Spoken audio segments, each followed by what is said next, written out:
Let's make a loaf of bread at home. I will add in flour into my bowl. Add in yeast, salt. I will sift in 1/4 teaspoon of nutmeg powder. It gives me some flavor. You can skip it if you're not comfortable with nutmeg. I'll mix all this in to combine properly. I'll add in water. It's not hot and it's not cold. I'll mix all this in. I'll keep mixing it till it forms a shaggy dough. I will have to use my hand to continue.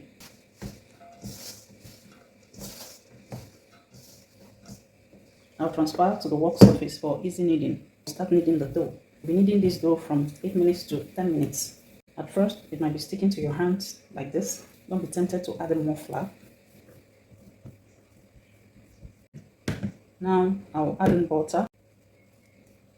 And I'll continue kneading. You have to knead this for the dough to absorb the butter. When it gets too sticky, you tidy it up with your scraper. If after 3 minutes of kneading and it's still very sticky, you might consider adding in a tablespoon of flour. You knead with the heel of your palm. Stretch it out, push it forward, and rotate with this other hand.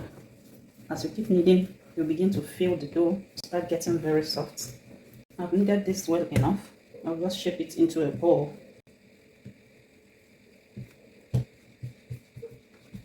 When you poke a finger to it, it should bounce back without leaving a dent. I will oil my bowl, lift the dough into it. This will help it not to stick. I'll cover this with a fin. I will allow this rest in a warm place for 1 hour. You should have doubled in size by 1 hour. This is 1 hour later, and this has risen well. I'll take off the fin. Gently take out the bubbles. I'll dust my work surface with a little flour. Let's shape it for the pan.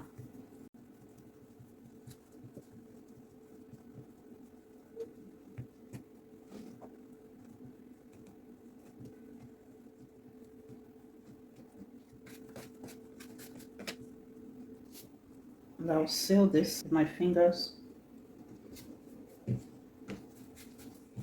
I will apply butter all over the baking pan on all of the sides. This will help the dough not to stick.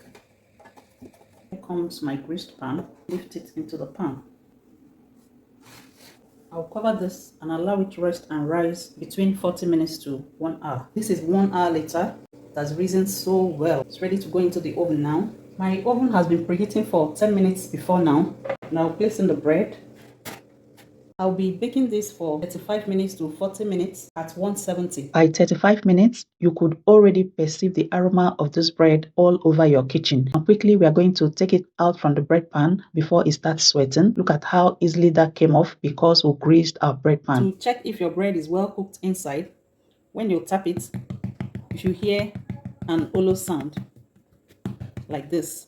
Usually, according to the bread recipe, you're supposed to allow this to cool completely on your wire rack before cutting into it. I hope you learned a thing or more from this video. Remember, a Glory Homemaker will give you value for your time. Thank you for watching and see you in my next video.